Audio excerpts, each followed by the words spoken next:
Each year, Microsoft Research hosts hundreds of influential speakers from around the world, including leading scientists, renowned experts in technology, book authors, and leading academics, and makes videos of these lectures freely available.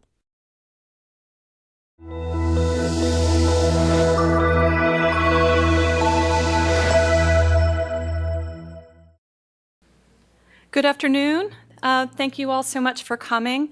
My name is Kat Randolph. I work in DX, and I'm not normally the one who has the privilege to introduce the authors, but it is a special honor for me to do so today.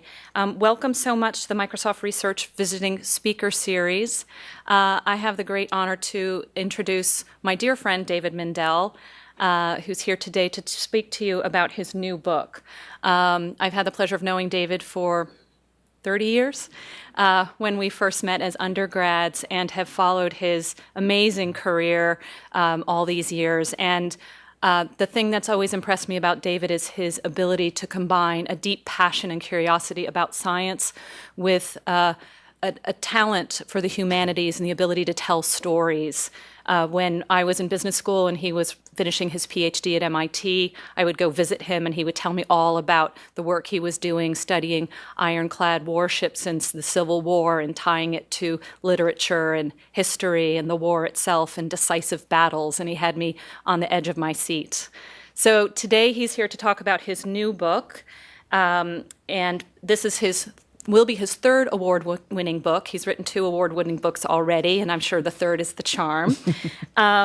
His first 2 were called Iron Coffin and the second Digital Apollo, and he wrote both of them while he's been a professor at MIT as the Dibner Professor of the History of Engineering and Manufacturing. In his career, he's worked at Woods Hole, the Oceanography Institute in Cape Cod, and other places where he's had the ability to do cutting-edge research and on various areas that he'll speak about today with his new book. So welcome, David. Thank you. It's a pleasure to be here. It's a pleasure to see my old friend Kat, and to join you to talk about this topic. The book just came out last Tuesday, so it's been pretty interesting just sort of seeing the initial reactions. As of yet, it's maybe not quite as controversial as I would hope it will be. I got one email telling me how completely wrong I was, although I responded by saying, when you actually read the book, you'll see why all of your objections are not quite correct. The book is, in some ways, an extension not only of my prior scholarly work, but of my last 25, 30 years working as an engineer. As Kat mentioned, my previous book was called Digital Apollo, and was a story about the development of the Apollo guidance computer, which was, and how it actually played out on the 6 lunar landings for the Apollo program. It was built at MIT, the programming was done at MIT, and it's relevant for this story, and in fact I talk about it in the new book. When the Apollo computer, the contract was first issued, the engineers who were working on it said, well, this is a computer, it's going to fly to the moon. All it needs is 2 buttons. One button labeled Go to Moon and one labeled Go to Home, Take Me Home. And by the time the thing actually flew 7 years later, you have this scene, which is it's actually the cover of the book, but you can't see the whole thing on the book, which is Neil Armstrong reaching up to turn off the automatic targeting system and fly it in. The legend has it fly the LEM in manually, but actually it wasn't manual at all. It was a fairly still semi-automated fly-by-wire attitude hold automatic rate of descent mode. And what I learned from this book was really surprising to me, actually, even as someone who had worked and was still working in the robotics world, that in this case, it was a radical, forward-thinking decision to put a digital computer in the lunar lander. And it was cutting-edge technology, both on the hardware and the software of the day. But ironically, that high technology and that great advance was not used to make the trip fully automatic and very highly automated, but actually to build this system where the pilots could actually have very finely tuned and really in some way finely engineered levels of control of the system that they could intervene when they needed to take control over, hand over control in other cases. At the time, the Soviet spacecraft had less advanced computers. They were all analog computers, analog control loops, but were more automated. And that really kind of led me to the idea that this book, the new book, is really about, which is that the highest levels of technology are not necessarily full autonomy or full automation. Autonomy is the buzzword today, of course. And that in many cases, what you see in actual practice is that as robots and autonomous systems find their way into the field from the laboratory, they actually have human interventions added at critical moments.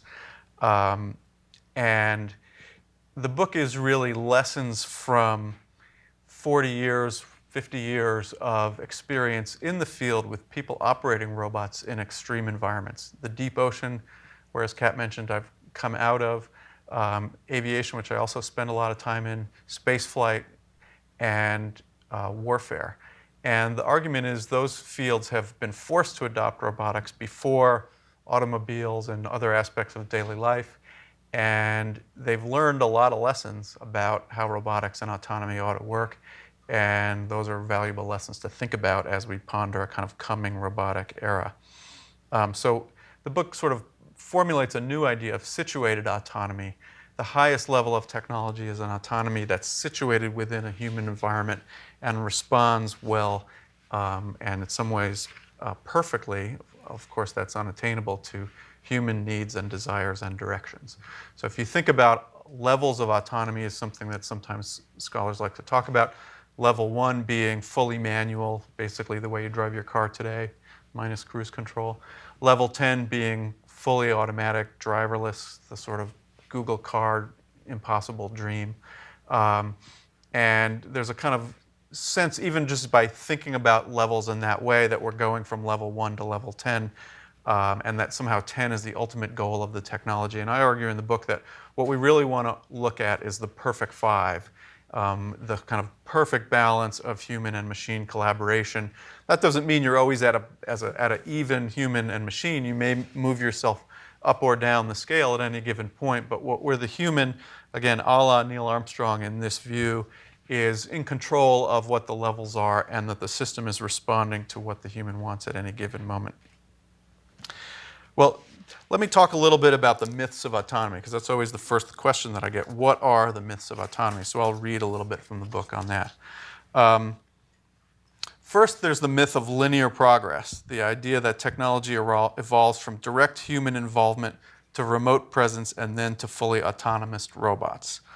Peter Singer, a prominent public advocate for autonomous systems, in his book Wired for War, kind of captures this mythology when he writes that, quote, "This concept of keeping the human in the loop is already being eroded by both policymakers and by the technology itself, which are both rapidly moving toward pushing humans out of the loop," close quote.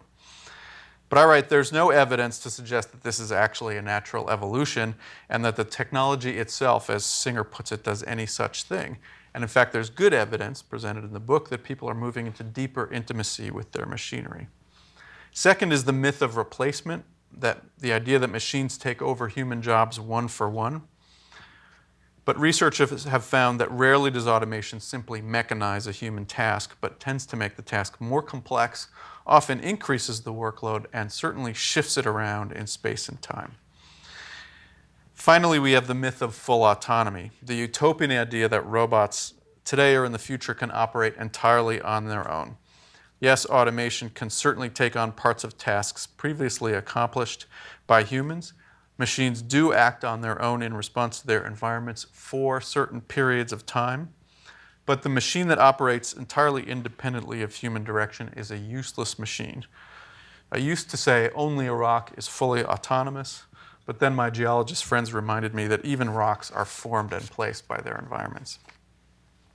Automation changes the type of human involvement required and transforms it, but does not eliminate it. For any apparently autonomous system, we can always find the wrapper of human control that makes it useful and returns meaningful data. The questions that interest me then are not manned versus unmanned or human-controlled versus autonomous. But the ones at the heart of the book really are, where are the people? Which people are they? What are they doing? And when are they doing it? And those are really the questions that interest me. And what you find is that from the New Horizons mission at Pluto that was in the news this summer to the Mars exploration rovers, which are detailed at great length in the book, to undersea exploration, commercial airliners, remotely controlled warfare, there's always still human involvement in these tasks, but the human involvement is often in different places and at different times. And those differences matter. They're not trivial by any means. They often change the task. They have social and cultural implications as well. But you don't have, if you ask those questions, you'll always find where the people are. So the book opens with a little bit of history of remote presence in the deep ocean, particularly focusing around my mentor in the deep ocean, who's Robert Ballard, who you may know as the discoverer of the Titanic. This is an image that Ballard published in National Geographic in 1981, capturing what became known as the Argo-Jason system, with an oceanographic ship, which at the time the most popular way to visit the seafloor was a three-man submersible called Alvin, which still operates today, operated by Woods Hole. But what Ballard was beginning to develop was a theme of telerobotics, where you send a remotely towed sled that scans the seafloor, kind of digitizes it, passes it up, at the time what was a very novel technology of a fiber optic cable, to a kind of immersive experience on the ship, and then increasingly small mobile robots that will come off of Argo and do closer-in inspection. This system sort of took shape over the course of the 1980s. Actually, the version of it that was just Argo before the Jason robot came in was actually the system that discovered the Titanic by remote video. Often it's confused with having been discovered by Alvin. I'll talk about that in a moment. And I kind of came into this evolution as it was kind of wrapping up and becoming operational, being refined in the late 80s. And what we found was that it didn't make the deep ocean exploration cheaper and safer, but it did fundamentally change the nature of the work. And so what you were doing, when Alvin would dive, it would be a three-man sphere. 3 people would go down, 2 scientists and 1 pilot. They would experience the seafloor. They would come back up on the ship at the end of the day, have a meeting like this, and explain to everyone what they saw. With Jason, you can barely see it here, but Ballard's original vision is 1 person in a kind of immersive virtual reality type environment. It ended up being more like 20 people crammed into a shipping container full of monitors. I'll talk about that in a minute. And that was a very different experience and much more like a real-time seminar on the seafloor. These 2 modes were combined in 1986 with the return to the Titanic, when Alvin dived with a little robot, Jason Jr., hanging off of it. Jason Jr. descended down the grand staircase of the Titanic. That scene, of course, was immortalized in the opening scene of the second most popular movie ever made, Jim Cameron's Titanic movie. In that movie, it was sort of a window into the history. And what's interesting about these 2 magazine covers from those years is that the National Geographic article, which Ballard had control over, only publishes an image of the remote vehicle poking in the windows of the Titanic. Time magazine, which was the more public venue, only has Jason and no robot. And I go into this a little bit in the book about the tensions between literal pulling on the cable, in fact, tensions between human presence in the ocean and remote presence in the ocean that kind of played out here. This view that I really internalized about how the robotics was going to evolve during the 1990s is reflected in this family tree image from Woods Hole. You have Alvin, the kind of older, Alvin's been diving since the early 60s, manned submersible, moving up the tree to the remote cabled submersibles, and then you have this whole evolution of autonomous vehicles. And this is sort of the myth of full autonomy, that we're moving from direct human presence to remote presence to autonomous presence. And instead what you see actually is a kind of convergence of them all. These are the newer vehicles up here. Nereus actually has the record for the deepest dive ever by any human system, and is a hybrid remote autonomous vehicle. It can actually switch modes back and forth. The people are involved in different places, and this is the kind of myth of linear progress of autonomy that I'm trying to counter. What you find, this is a more current view, is, okay, here's an autonomous vehicle working in the ocean on its own, but it's still communicating via acoustic signals, sort of basically like 1990s acoustic modems from your telephone lines going through the water. You still always want to be in touch as much as you can. We're actually moving more toward optical modems where the ship can lay down a kind of street light and a vehicle communicate at sort of tens of megabits through the water. And that suggests a kind of system where not only are you only partially autonomous, the vehicle may go out and swim through the darkness, collect some data, do some tasks, and then come back around under the street light, upload its data, maybe even operate telerobotically for a while. So you see you're kind of always moving in and out of this kind of autonomous mode. And of course, something that occurred to me about halfway through, which most of my colleagues had not appreciated, we always thought about, okay, the vehicle is autonomous. You send it off the ship, it goes in and does its mission, and it comes back. But of course, every one of those missions is a collaboration between a manned vehicle and an unmanned vehicle. The manned vehicle being the ship, which is such an innate, inherent part of oceanographic research. People tend to forget it's a manned vehicle. It's the oldest kind of manned vehicle, arguably. And all these autonomous missions are kind of multiple collaborations between manned and unmanned. And that's arguably a kind of more deeper, holistic systems way to view the modes of autonomy. So the book goes through a number of these different examples. I mentioned there's a chapter on space which talks about the Hubble repair. This is Jeff Hoffman and Story Musgrave doing the early Hubble repairs. The later Hubble repairs are very interesting human robotic dances as well. The Mars exploration rovers, where you have a team of folks at JPL operating through a 20-minute time delay over many millions of miles, still managing to feel present on a remote planet without the aid of any of the new great Microsoft technology that's coming out, paper charts and printed landscapes, but they remarkably feel present in those landscapes. I mentioned the undersea vehicles. There's a story in the book about this vehicle, the Remus 9000, that found the wreckage from the Air France 447 crash. And that story kind of links automation aboard airliners and the way that people on airliners interact with highly automated systems, very often in ways that enhance safety, sometimes in ways that really cause accidents and cause them to crash perfectly good airliners. There's a story in the book about heads-up displays and new ways that pilots are learning to interact with the autonomy in ways that keep them more intimately in the loop for safety purposes. And then there's a chapter on the Predator drone that was still operated very frequently in the Gulf War, in the Iraq and Afghanistan. A vehicle that, like the Apollo computer, was originally designed as a fully autonomous surveillance vehicle or intelligence gathering vehicle.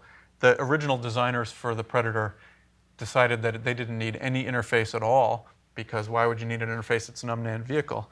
And instead what you end up with is these only 3 of the more than 150 people it takes to operate the vehicle. And you can see there's 1, 2, 3, 4, 5, 6, 7, 8, 9, 10, 11, 12, 13, 14 different LCD and CRT screens, 6 keyboards, 4 trackballs, 8 telephone lines, 12 chat rooms, most of them added by the users on top of the vendor's engineering. And it's a wonderful case study of all the reasons that full autonomy kind of gets filtered out of the story. So I can read you a little bit from the Predator chapter. This is based on a dissertation that was written under my supervision at MIT by an Air Force colonel doing his PhD. Ironically, despite its high technology aura, Predator is a human factors nightmare. It embodies old tensions about the identity of the vehicle itself and of the people who operate it. 2 people fly it from a shipping container or a small building. Their control stations look less like the latest military hardware than a set of equipment racks cobbled together by undergraduate engineers the night before their term project is due. How would I know about that? I don't know. To fly, the 2 main Predator operators have to monitor 16 displays, interact with 4 touch screens, type on 4 separate keyboards. The main control stick and throttle are perched high on the console, making them fatiguing to operate for long periods. Manned aircraft, by contrast, have actually become simpler and more spare over the years in their cockpits, while the Predator control station has acquired screen upon screen upon screen. It's a 1990s era confusion of PCs, tapes, and drop-down menus. When Predator pilots issue a command, they experience nearly 2 seconds of time delay before seeing it executed thousands of miles away in a war zone on a vehicle. The crew stations are not designed for comfort, making them fatigue-inducing for long missions. One 2011 study by the Air Force even concluded that the poor interfaces of the Predator contribute more to crew burnout than the combat stress does.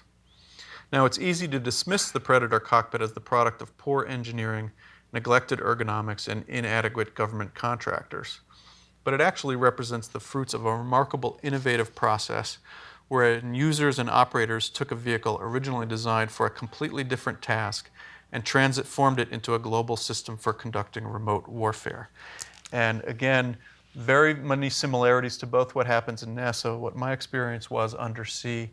And it's a very complicated story because they are not physically present over the battlefield.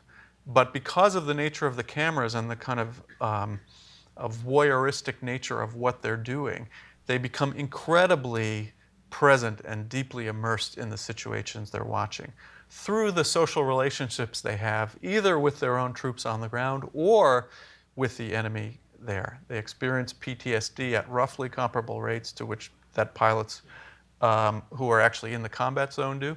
And yet, the Air Force still can't get its head around, are these real warriors? Are they not? Do they deserve medals? Do they not? Are they entitled to combat pay? Are they not? It really is a kind of, again, I think it's a sort of pointer into the future about the confusion about professional roles and traditional tasks that happens when you get not full autonomy, but this kind of remote presence. Who are the people? Where are they? What are they doing? When are they doing it? The answers to those things matter. Actually, not so different from the book I wrote about the Civil War, where American sailors fighting from within ironclad warships wondered why it was so heroic to go into battle in that way. Now, actually, I think the Department of Defense is a little bit ahead of a lot of the industrial world on this. I quote this piece from a DoD report from 2012. All autonomous systems are joint human-machine cognitive systems. There are no fully autonomous systems, just as there are no fully autonomous sailors, soldiers, airmen, or Marines. And if you extend that sailors, soldiers, airmen, and Marines out to factory workers, surgeons, computer programmers, almost any human profession, you realize that human work is always embedded in different kinds of networks. This statement is a statement by the DoD, which has burned up a lot of our taxpayer money and gotten burned by systems that seem to be fully autonomous, but then when they actually got them out into the field, doing a job that either had to protect human life or potentially could take human life, the human response was, what's it doing now? The company that we're just founding, Humatics, which I'll say a little bit at the end, we're taking this as one of our kind of symbols of you never want people to ask that question about your system. And full autonomy can be very scary for people. They don't like machines when they're not operating the way they want. Interesting videos coming out just in the last week about people operating the autopilot, the new autopilot features on the Tesla car, and doing some surprising things at 80 miles an hour. Very frightening experience. So part of the book is critical view at how people have engineered autonomy, but then the engineer in me says there must be a better way to do it. And about 4 years ago, I started working with a partner, Aurora Flight Sciences, on a Office of Naval Research funded program called ACUS, which is a full-size autonomous helicopter designed to deliver supplies or into remote locations. And that was the assignment, and we put a bunch of LiDARs and a lot of computers on a helicopter. But we needed to have the system, again, if you're bringing supplies, you're by definition going to some place where people are, where people want water or food or whatever it is being delivered. And so we talked to the folks who'd be receiving those supplies. In this case, there's a specialty in the Marine Corps called landing support specialists. These are the guys who kind of vector in all these helicopters. And their response was, a full-size autonomous helicopter bearing down on me? No, thank you. Very scary. They'd all been to Iraq and Afghanistan. They said, you have no idea how unnerving it is to look up and see unmanned aircraft flying around when you don't know what their intentions are and who's operating them and what they're up to. We absolutely want to be able to control some aspects of it, especially if it's coming right at me, because that's what it's doing, is delivering things to me. So we ended up designing a system. This is a complicated picture, but it shows you a little bit about the vehicle comes in. It's actually laser scanning the full landscape with a LiDAR, fairly powerful custom LiDAR, and actually is capable of identifying landing zones. And there's a brief conversation with the operator on the ground who has a kind of iPad mini type interface. And the operator on the ground says, I want you to land here and bring me my, I think the Army phrase is bullets, butter, and something. And the LiDAR may say, that's not okay, I can't land there, it's not a big enough spot, there are trees in the way, and offers a few other potential landing zones for the thing to come in. And then the human has a very, very simple set of states. Come in, change the direction, or change the landing zone, go around and let me think about it, go home and abort, or go off and hold until further notice. And those states are extremely well simulated and presented to the user during training, and then the whole system is engineered around those states. This is just a little bit of a workflow model. The details aren't important, but that basic set of states for the autonomy is modeled, in this case, in MATLAB Stateflow, and then is auto-coded both into the interface and in the mission manager. So each one of those states may contain all kinds of interesting path planning algorithms and mapping algorithms, all sorts of stuff, but the overall macro states are very transparent and clear and simple for the user to operate. And when we flew this system off, we flew against one of the big defense contractors, and we beat the pants off them, and we won the second phase of this contract, and it's now being put into larger scale pilot testing and for production. One example. And yet, when this project is written up in the New York Times, the Wall Street Journal, this is the title, Navy Drones with a Mind of Their Own.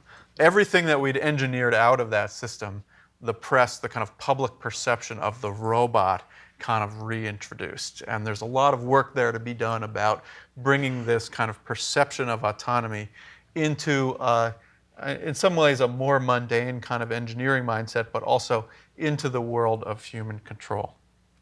A sort of parallel, somewhat follow-on to this project is now a DARPA project that we're working on to actually put a robot kind of in the co-pilot seat to take over essentially only half of the pilot's jobs in any number of different kinds of aircraft. And here you have to put a huge emphasis on collaboration, human-robotic teaming, and again, having a very transparent and simple set of states for the autonomy to go through that the human is well able to comprehend. That system was written up by John Markoff of the New York Times over the course of the summer. You may have seen it. It's actually based on an optionally piloted aircraft that's made by Aurora. And this is a great kind of new twist on this idea. It's not an unmanned aircraft. It's optionally piloted. You can put a pilot in the front seat who can fly it just like a regular aircraft. It can be flown from a remote ground station like an unmanned aircraft. My favorite mode, it actually can be flown from the back seat through the remote ground station just by a pilot or an operator really sitting in the back seat. So these are all different examples of ways that the autonomy of these systems is growing, I think, into a richer, more complicated, but more useful and, I think, safer conversation with the human operators, away from this notion of kind of full automation, which I argue in the book is kind of a 20th century idea, and that the real 21st century idea is what is this perfect five balance?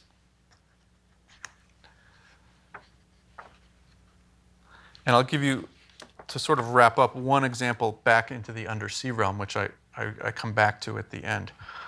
James Kinsey, a young engineering scientist at the Deep Submergence Lab, came to his job with great plans for the autonomy he hoped to bestow on his vehicles. He began to build up probabilistic models of how the hydrothermal vent plumes propagate through the ocean and to try to instruct the vehicles to follow minute direct detections from their sensors back down to the vents.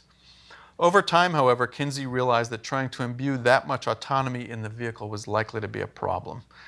Because of the nature of exploration, the tasks are poorly defined and the environment is changing. Anything programmed into the vehicles ahead of time constituted assumptions, models about how the world might work that might not be valid in a new context. I think I focused on the wrong aspects of autonomy, Kinsey said. You're requiring the vehicle to understand a lot of context that may not be available to us. One of the problems with a vehicle that makes its own decisions, Kinsey continues, is there's a certain amount of opaqueness to what it's doing. Even if you're monitoring it, you say, gee, it suddenly just wandered off to the southwest. Is that a problem, or is that part of its decision-making tree? You can never know. And in his observations, people like to know where their assets are, especially when they pay a lot of money for them or if they can threaten human life. Overall, in the ocean, the lines between human, remote, and autonomous are blurring. Engineers now envision an ocean with many vehicles working in concert. Some of them will contain people, some of them will be remote or autonomous, and all are actually capable of shifting modes and at different times.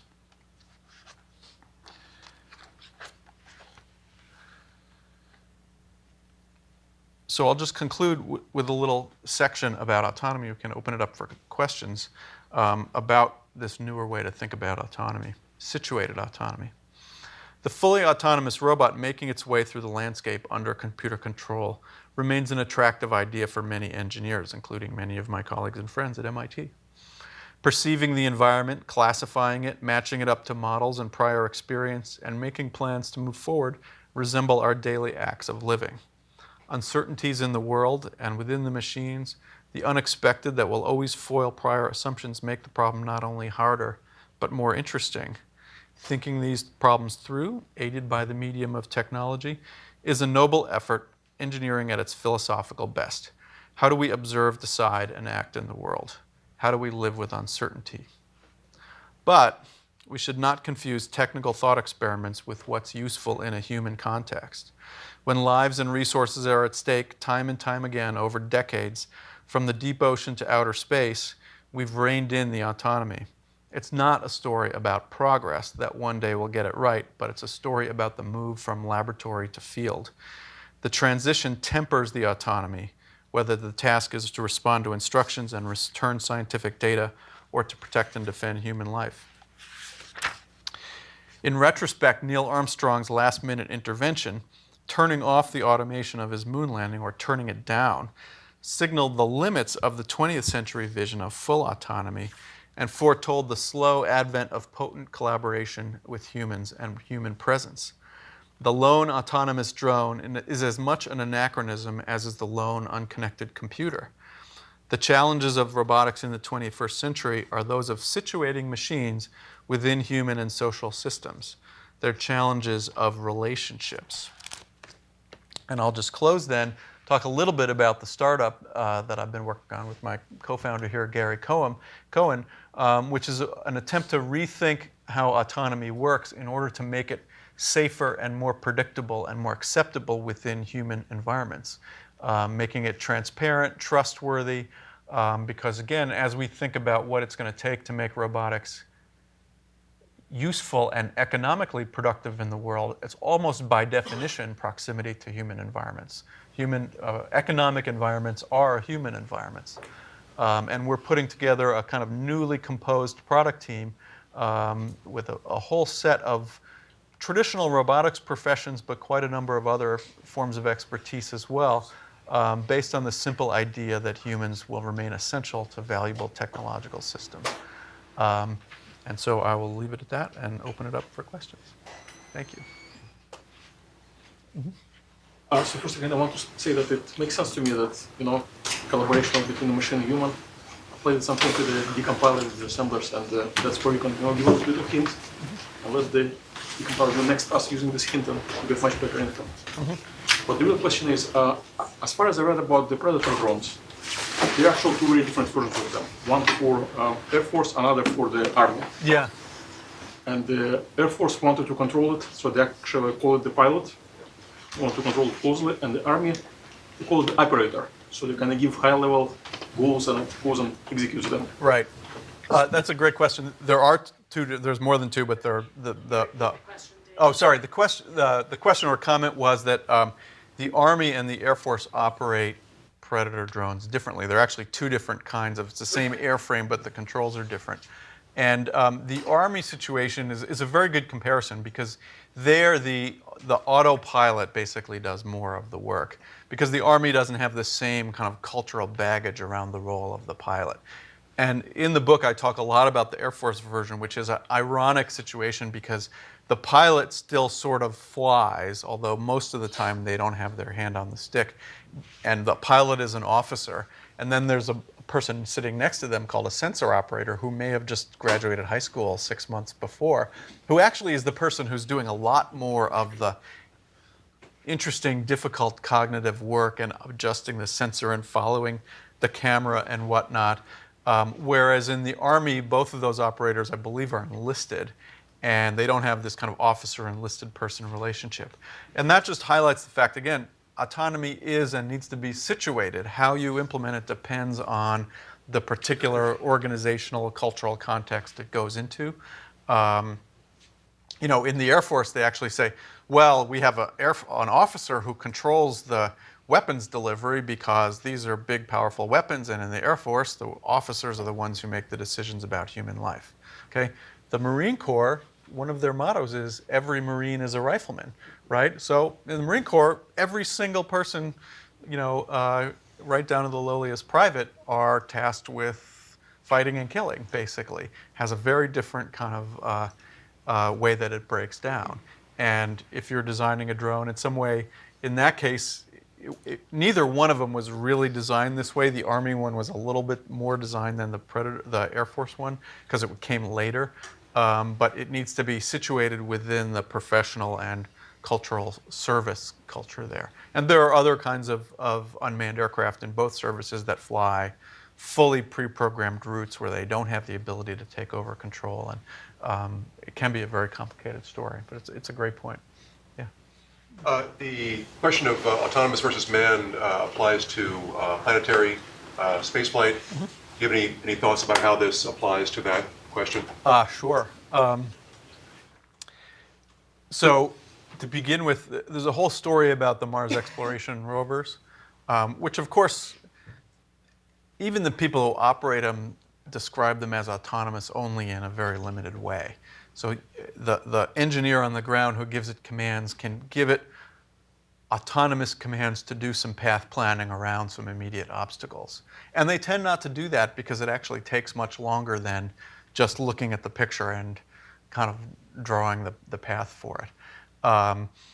Even so, and NASA PR, even at JPL, routinely describes them as robot geologists, but they don't do any geology, of course. They collect data given instructions by the humans, and that data comes through the telemetry link. And again, there's great stories about how rich an experience it is for the geologists at JPL or in many other places remotely connected as well, and how much they feel present in the Martian landscape.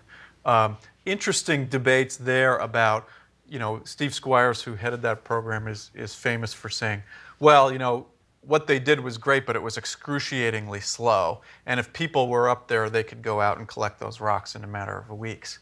But of course, when you're doing geology, speed of interaction is not exactly your highest priority. And actually, it's in the book. I've spent some time talking to field geologists who really value the experience of going out and hammering rocks and kind of interacting with their environment about what exactly is it for an environment that hasn't changed in hundreds of millions of years that requires that kind of real-time interaction. Again, you'd think that slowness, what the slowness does with the Mars rovers is spreads out the kind of collective cognition in time, which for science should be a good thing, right? There's a lot more time to be deliberative, more time, as we experienced with Jason, for groups of scientists to communicate rather than the kind of traditional opportunistic sort of field science route. I think this is even more true with New Horizons mission, which was in the news so beautifully this summer. That spacecraft's out at Pluto. It spent the better part of a decade getting there. Certainly reacts to its environments in certain ways, and actually in some scary ways for the crew the week or two before the flyby.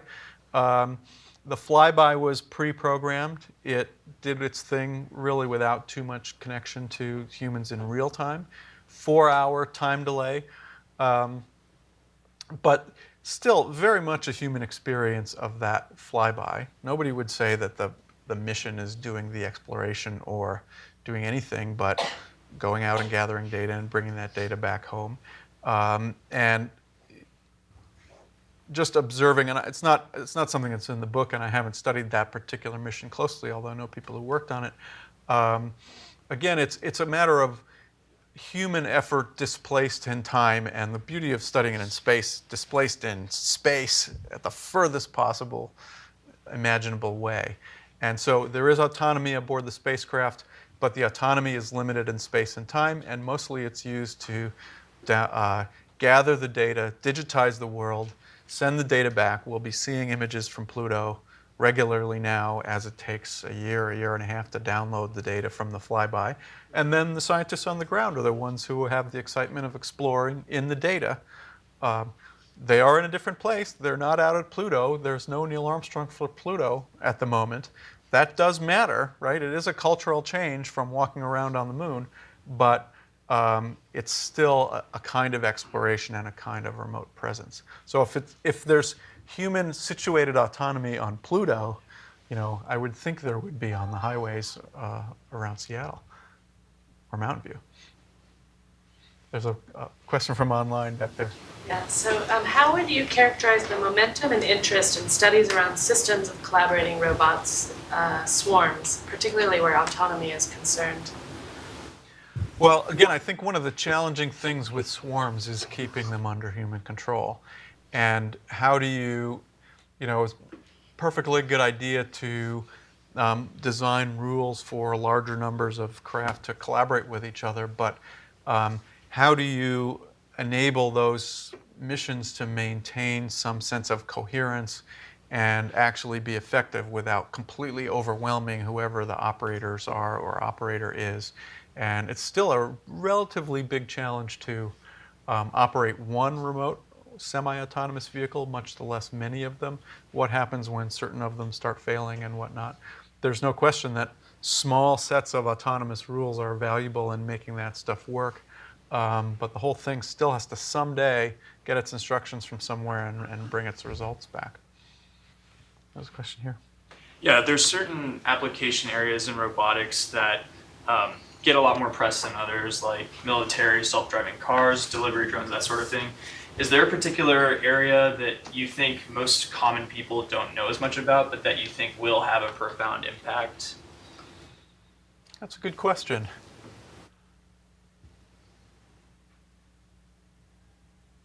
I mean, I guess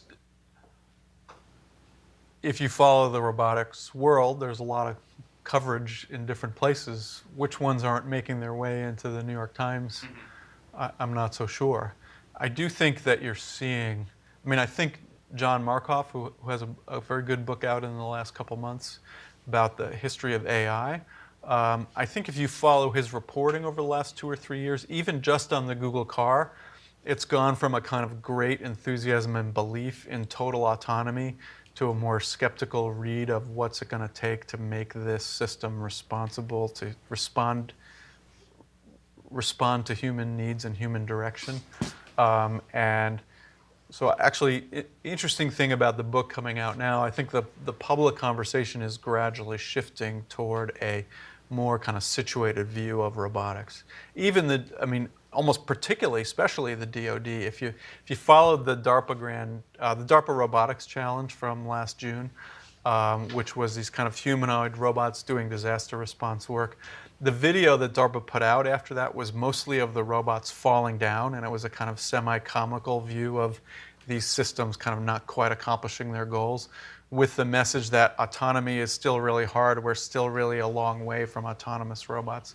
I think that was a very deliberate messaging on the part of DARPA to kind of tone down the public fear of killer robots coming to get you.